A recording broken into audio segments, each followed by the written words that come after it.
Namaskar. Welcome to this Indie Chat. EVM, electronic voting machines.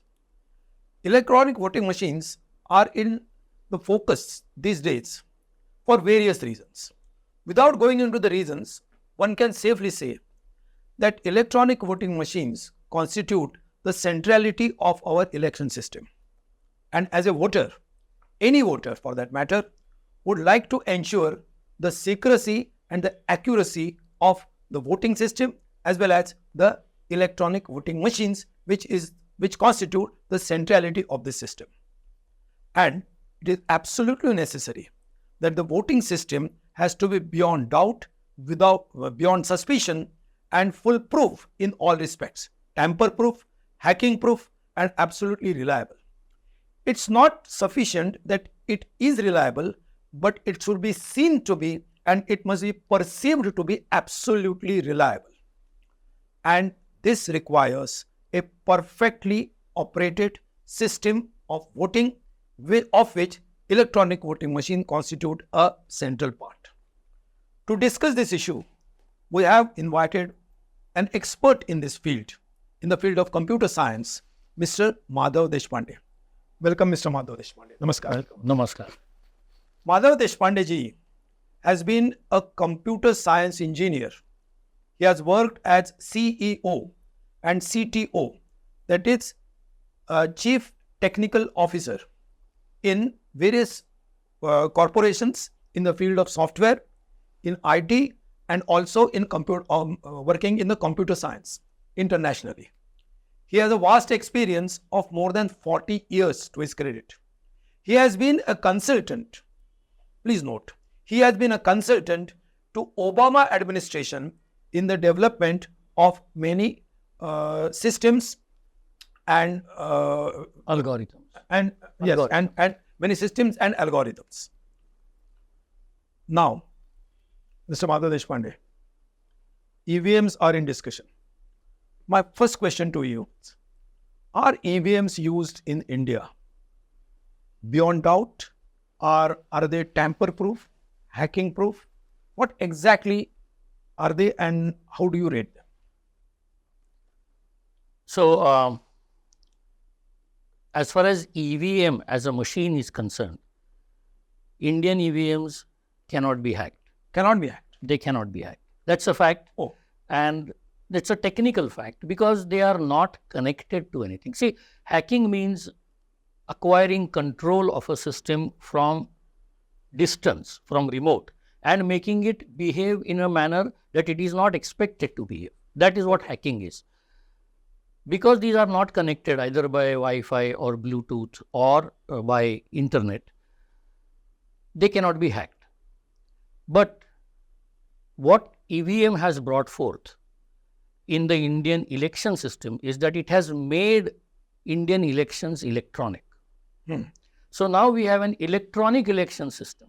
And when you look at that system has a lot of design problems. It is under-designed, I would say. So can we say that, what you said just now, as electronic voting machines taken as machines in isolation cannot be hacked from distance? Yes. But taken as a system of voting, there are serious problems. And you say they are under-designed. So what do you mean by that? First of all, what do you mean by election as a system, voting system and under-designed? Explain both the words. Right. So, even if we look at just the EVM as it stands today, it is not a single monolithic machine. There are three parts to the EVM. One is the ballot unit where the voter goes and presses a button and casts his vote. But that vote is recorded in the control unit. That was how the initial system was designed. Then, with the Supreme Court's order, voter verifiable paper trail was created, VVPAT as it is called, and that was inserted between the two. Now, what happens is, I'll just complete this. What happens is, the ballot unit is operated by the voter, a button on that. That vote goes to VVPAT. VVPAT prints a receipt. The voter looks at the receipt. It's a confirmation for the voter that whatever vote he cast, the same vote has been taken by the VVPAT, Now, VVPAT further takes or passes that vote into which is an electronic vote, into the control unit. This has a problem. There are two problems here. One is that the VVPAT is not randomized as ballot units and control units are randomized. Sir, I will just interject for a while. Please. Can you just show this on show this graphically? Yeah, this interconnectivity. I will.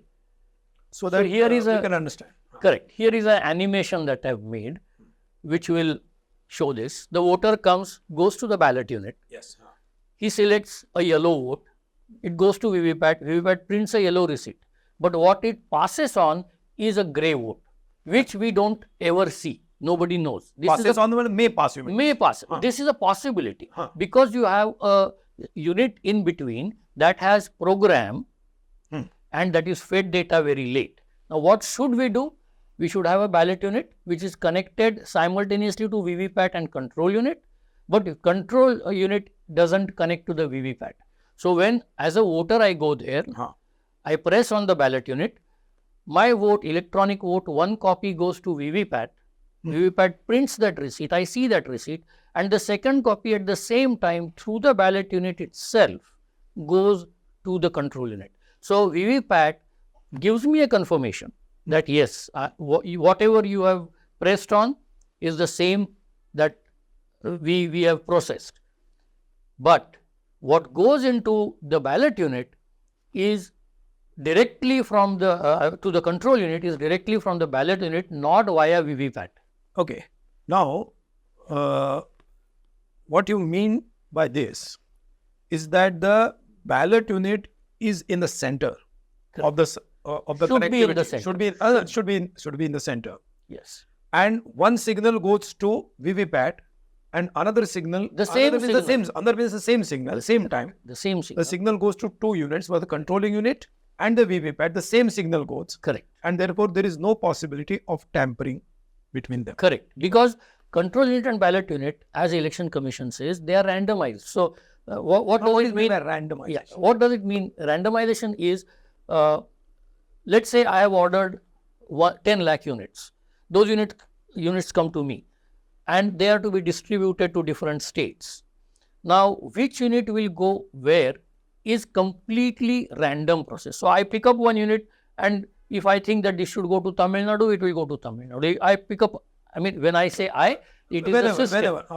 When that system picks up something, it will randomly go. The next unit might go to Manipur, the third unit might go to Punjab, the fourth unit might go to Andhra Pradesh, and so on and so on. Forth. So, it's completely randomized. So, that makes those units location agnostic, because that unit doesn't have any location bias.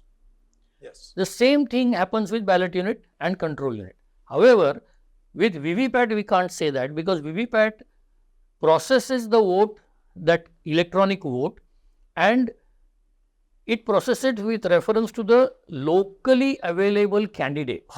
So, that local data is available in the VVPAT, which is loaded at a very late stage in the game. Sir, I'm just stopping you. So, let us talk about this VVPAT unit. And before that, I will just revise for my clarification and also for the viewers' clarification, that a controlling unit and a ballot unit, these machines can be placed anywhere, and wherever they reach, at whatever place they reach, whatever place they are operated, that makes absolutely no difference, because they are absolutely blind to what is, who are the candidates and where it is placed, because it just knows the numbers. Correct. That number one candidate, number two, whether it is candidate or whether it is a cattle, that doesn't make no difference to them. Absolutely. Number one, number two, number three, it's just a machine which recognizes that number and it passes the data about that number. Correct. Or receives the data. Absolutely. Receives the data in controlling unit about the number, and at the time of counting, just takes it out. Correct. Okay. Now, you said something about the VVPAT unit. Now, VVPAT unit, you said that the data is fed on the last 8 or 10 days.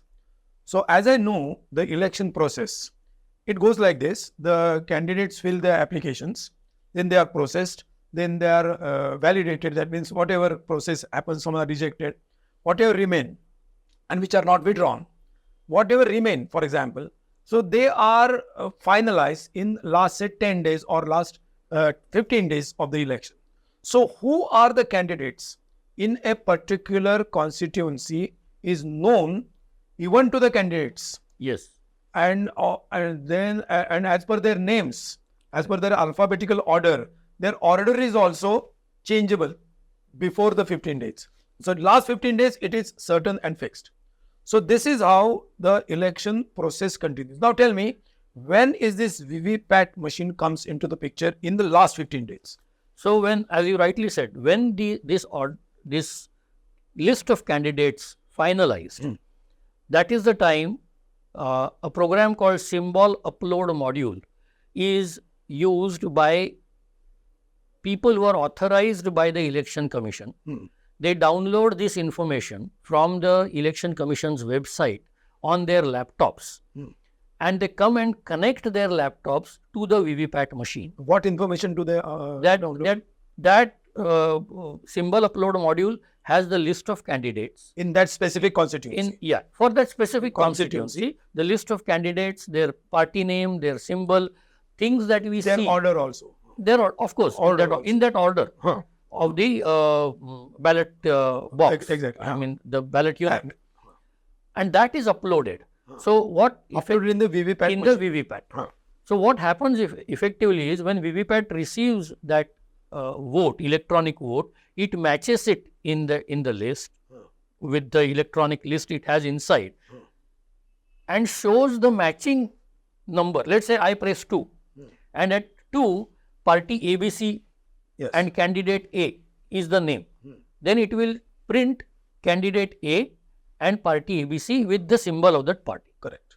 On the paper, which as a voter I will see and I will be happy. Okay, I have pressed for party Correct. A, it has gone to party A. Now thereafter, VVPAT is expected to transparently transfer this vote to control unit. That is the However, same vote, the same signal. Yes. However, because nothing is known about this, this becomes a black box. This has become a black box. And this has become contentious. So the question we need to ask ourselves is, do we really need VVPAT to be in between these two? Why do we need it? If we need only confirmation. But what is the threat? What is the problem?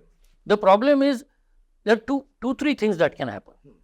The first and most easy thing to happen is that VVPAT program is written in such a way, and this is the easiest that I am telling you. There are multiple complicated things possible, but this is the easiest one. The program is written in such a way that it reads two files, not one, as we believe. One file is about the list of candidates and their symbols and the party names and the etc. etc. And the second file, let's call that file as a number file, which will have some number in it. Because at the time when the VVPAT information is loaded, the exact position of every candidate is known. If a candidate has to be favored, his position number can be stored in that file, and VVPAT program will read that number, and maybe every third vote, I am just taking a number, it could be second, it could be fourth, it could be fifth, whatever, every third vote, let's say, will go to that candidate irrespective of what vote has been pressed on the ballot unit. So you mean to say that once the ballot box presses candidate A, who is on number 2, suppose sequentially, VVPAT will print number 2 as a candidate and whatever symbol name is there. Candidate A, party so I am number. satisfied. Correct. But while the program will be such written. Correct. If it is a third vote, it might go to, let's say, candidate 5. Acha.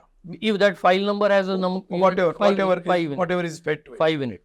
Okay, so this is possible, and this is possible. This is easily possible. This is easily possible, and this is possible at the time of feeding the data. Correct. To the VVPAT The machine. program doesn't have to be modified because program is originally written to recognize this. And when the file doesn't contain any number, it will not misbehave. In other words. So the question that we need to ask is, do we really need VVPAT to be in between the ballot unit and control unit? Because there's another problem here. My voting right is fundamentally for me to stamp my ballot paper and put that ballot paper myself in the ballot box.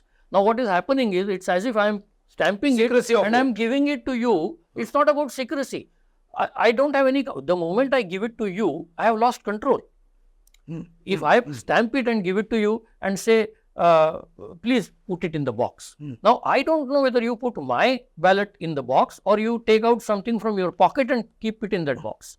That is the effect, I have pressed my button and given my vote. It has gone to VVPAT. I have lost control now. What VVPAT does with it, I don't know. So why not my vote should go directly to the control unit, while VVPAT tells me, takes another copy of that vote, identical copy, and shows me. No, but here there is a question. See, when the elections are conducted, before they actually go for voting, and even just before voting also, they show that no, actually the votes are going there. Matlab, a ballot machine and a controlling machine, and see, this it's voted and it goes there only. So they show that. So in this case, the system is foolproof. Yeah, I mean, that's a great question, because one can always write programs that behave differently on or after a particular date. I'll give you a very simple example. Every bank has fixed deposits. Let's say I have a fixed deposit in the bank. The bank calculates interest on that fixed deposit every single day at the end of the day, because they have to make provision for it. Correct. But at the end of the quarter, that program knows that it doesn't have to only calculate interest, but it has to also deposit that interest in my account. Correct. So on that particular day, the program behaves differently. We also saw that in Y2K. All the programs that were behaving all right until midnight of 31st January 1999 reacted differently to the next day, 1/1/2000. It was a reaction to the date. My point is, programs either intentionally or unintentionally can behave differently to dates. Banking interest calculation is the easiest So example. what you mean to say is... So, correct, you're there. Okay, let me say it. Just tell me whether I'm right. So the VVPAT program can be so written that suppose the day of the election is 1st of February, so it's 2024. And suppose the voting starts at, suppose, say 7 o'clock.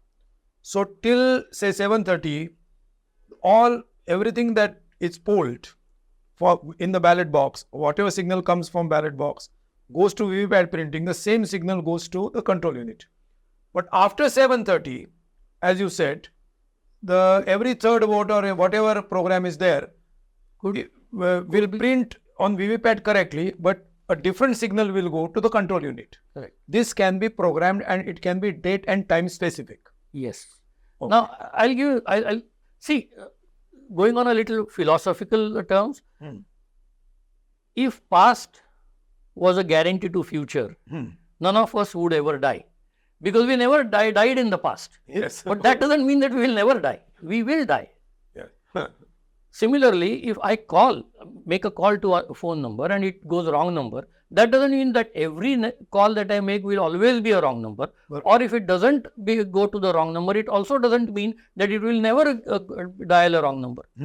Right. The point is, the EVM has to prove that it did not misbehave. The onus is on the EVM to prove it did not misbehave. I'll tell you another thing. Our voting guarantees, our fundamental right constitutionally guarantees us that the voting is secret. My ballot is secret. So even if I tell the Election Commission to prove that the EVM did not misbehave, they will not be able to do it unless they provide an audit trail, transparent audit trail. Because even if everybody comes out and says, we have voted for party A, that cannot be taken as proof. Because I might vote for party B and come out and say, I have voted for party A, because my vote is secret. So even Election Commission or Chief Justice of India, I mean judiciary, nobody can really prove that this outside of the system. This proof has to come from within the system. Yes. It has to be the electronic proof that the system has to give. Because the system is electronic, the Correct. proof also has to be Electronic. And the input is secret. And still the Input is secret. So you can't really go back and say, this is what you pressed. How can you? Because you don't know. So so what is the alternative that you are suggesting now? So the alternative, as I said, is isolate the VVPAT. Connect it to the ballot unit, give it a proof, yes, as a proof let them see, and put that vote straight to the control unit. So VVPAT is the ballot box is at the center, and then it connects to there are two independently but identically yes to the VVPAT printing and the controlling unit. Absolutely. So there is no tampering in that. Okay. Now you have said something about the matching or pairing of the machines, the control unit, and what was that?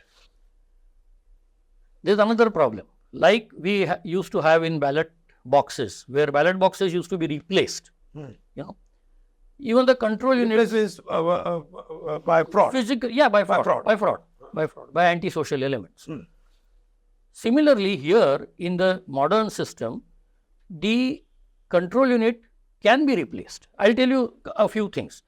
Before we Yes, I mean, because there is no electronic, so the only verification is by the label it has on the backside. See, as I have seen, because I have witnessed and participated in the elections.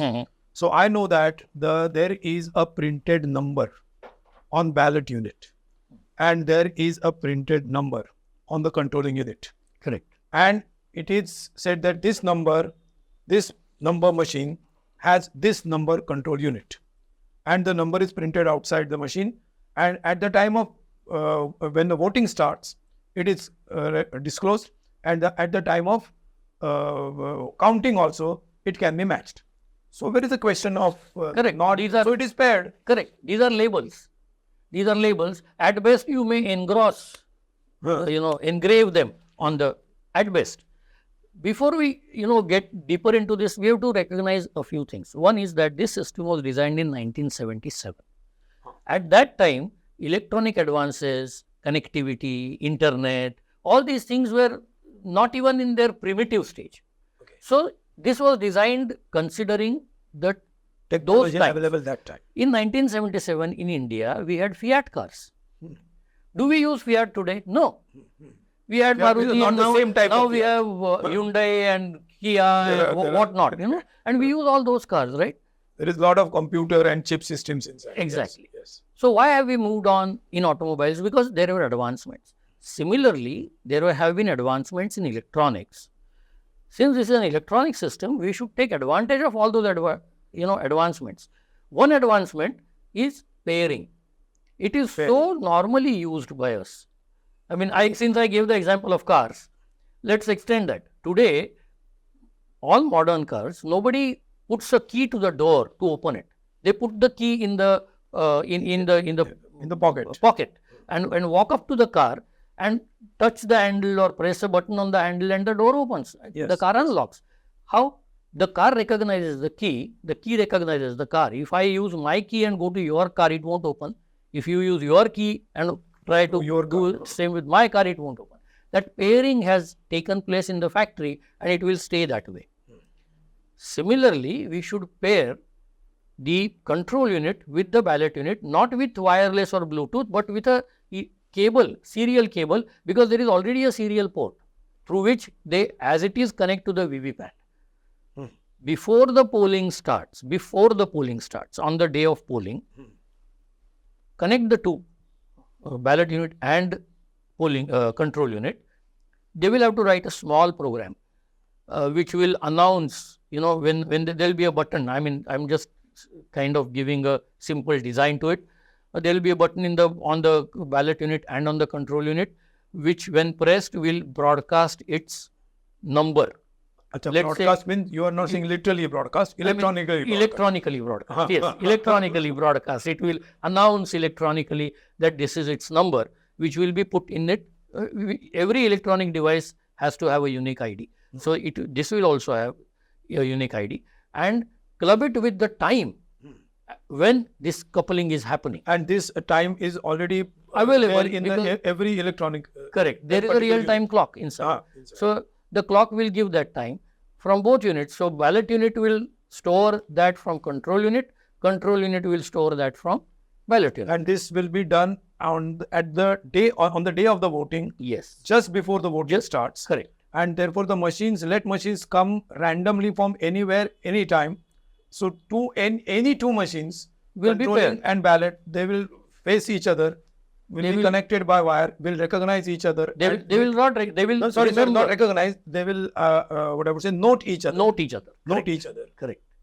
And yes. And then the polling should happen. Okay. And then at the time of counting, connect them again and press. There will be another button which will ask these numbers, just to confirm that the number that ballot unit has stored is the same number that the control unit gives it back. And the number that control unit has stored, ballot unit gives that same number back. So and time also. And time, of course. With that number, I mean number and time, that whole string, date, time, number, whole string together.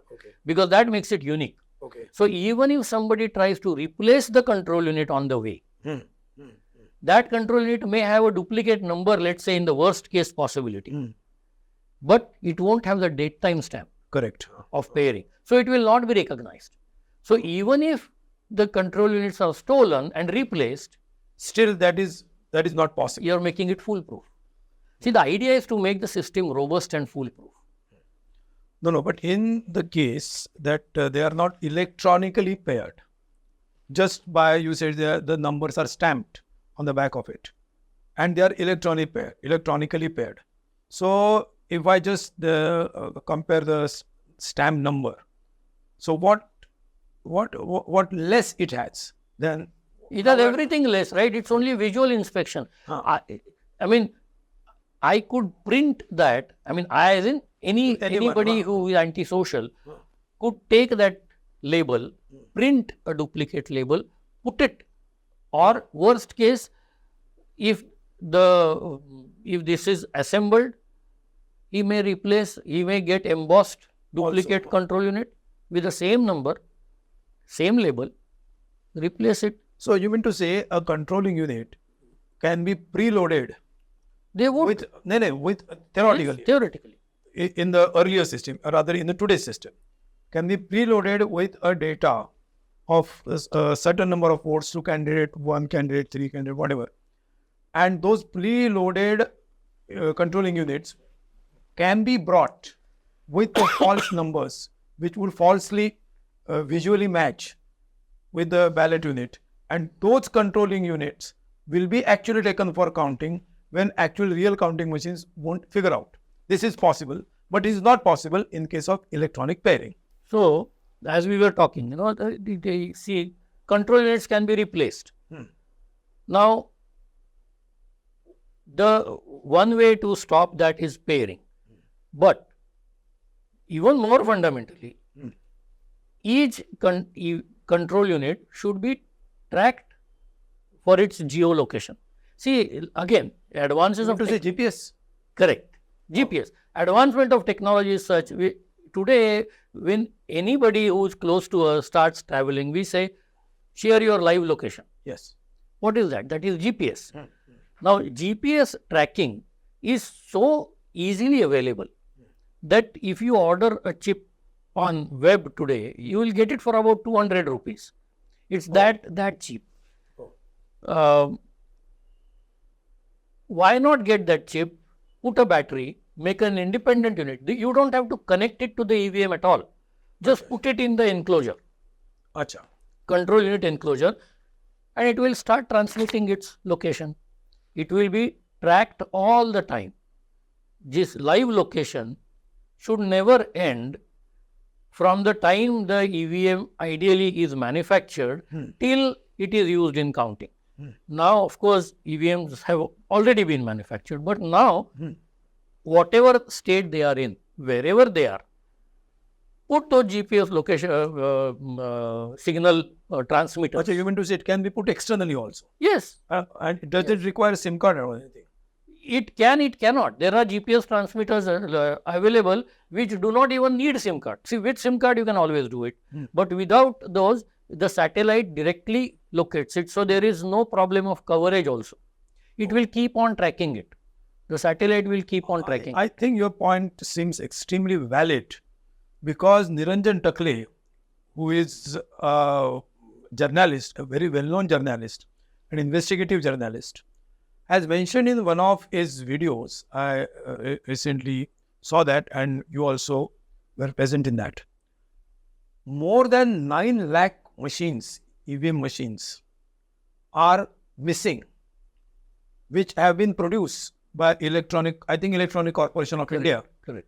And they are produced by them, and these EVMs are not produced for any other reason except for the election commission, and they are not used, for Anything any else. other purpose. Anything else. But they are missing. So 9 lakh, I think 60,000 or something like that, Correct. some close number to that.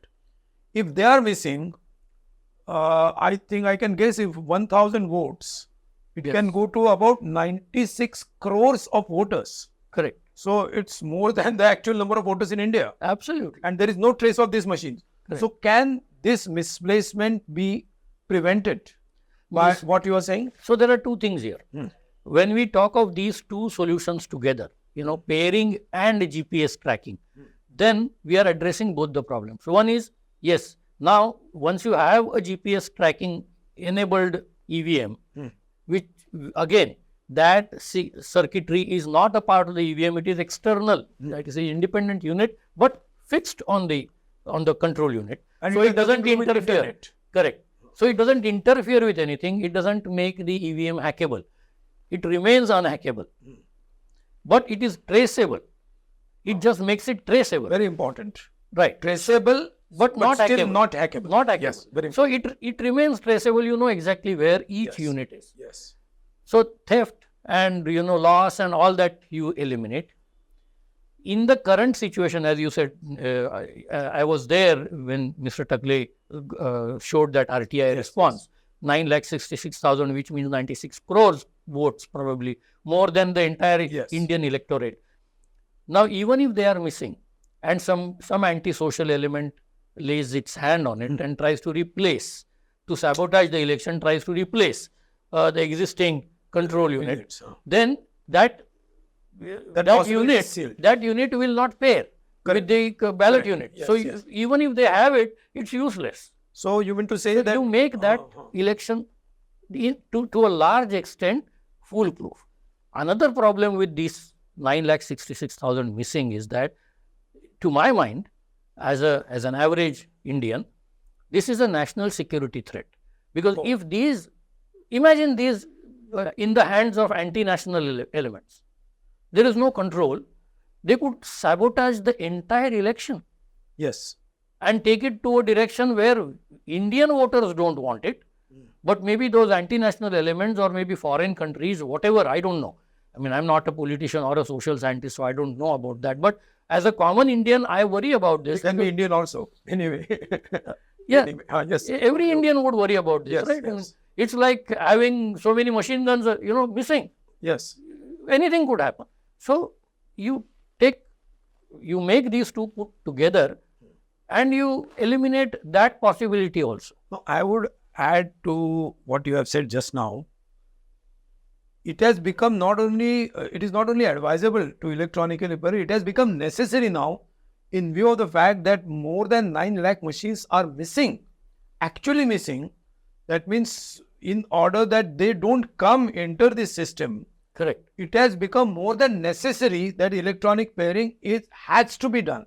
It's not an option now. It's a fait accompli for a fair and perfectly reliable election system. I think it's a very strong point. True. It's a very Yeah, strong I agree. And, so what more suggestions you have for So improving the system? there are many suggestions possible, but that would be a long time game, which is fine. What I would say for the short time of the upcoming elections, But viable, actual viable things. viable things that Yes, we could yes, do are yes. these just three things. One is pair the BU and CU. First is take the VVPAT out from being between the BU and the CU, put the BU at the center, put VVPAT on one side, put control unit on the other side. So the VVPAT can't play any games. No possibility. All this we are talking of is possibilities. So there is no possibility that VVPAT can play any games. Second is pair the BU and the CU. So No possibility of theft duplicate and if you the illegitimate control units cannot come in the system. Correct. And the third is put a GPS tracker on it and share that live location with not only the party in power, but the opposition parties, the Chief Election Commission, the judiciary, and at least 3 civil society organizations which are internationally recognized, reputed, who don't have any bipartisan interests. there are no political interests in the non-partisan, so that everybody can keep a watch and they can alert the government, because this is an issue of national security. So everybody should be involved in it, and people should alert the government if there is anything untoward that is happening. Great. I think these are wonderful suggestions, and they seem to be viable and workable. Absolutely. So thank you very much. So finally, the solution is here. EVM machines are accused of, possibility of, if not hacking, but maybe tampering with or some kind of mischief being played with them. Now here is an engineer. Here are the solutions. Here are the suggestions which are practical, workable, viable, with almost no cost, absolutely minimal cost, and almost no loss of time. I think now it's the time for the Election Commission to take the call. It's time for the political leadership to take the call. It's time for the judiciary to take the call, because already many petitions are pending before the Supreme Court. And many petitions are pending elsewhere also in other fora. I think this is high time that this signal, this cue is taken from an expert, which is workable and viable. Although it is true that the Election Commission has said that these machines cannot be hacked, and therefore they had given a challenge also, go and hack our machines, and this is our challenge, and nobody could hack it. Yes, true. But as he has rightly said, individually, isolation and the ballot machine or the control unit in isolation cannot be hacked. But once that VVPAT machine comes in between to connect the two, connect in a linear way, I think that's a problem. I think very valid and perfect suggestions are here. Now, I exhort upon the system to work upon this. I exhort upon the voters, the citizens of this country, to awake, to suggest, and to build a pressure for the same. And with this, thank you very much for watching. Stay with us. Namaste.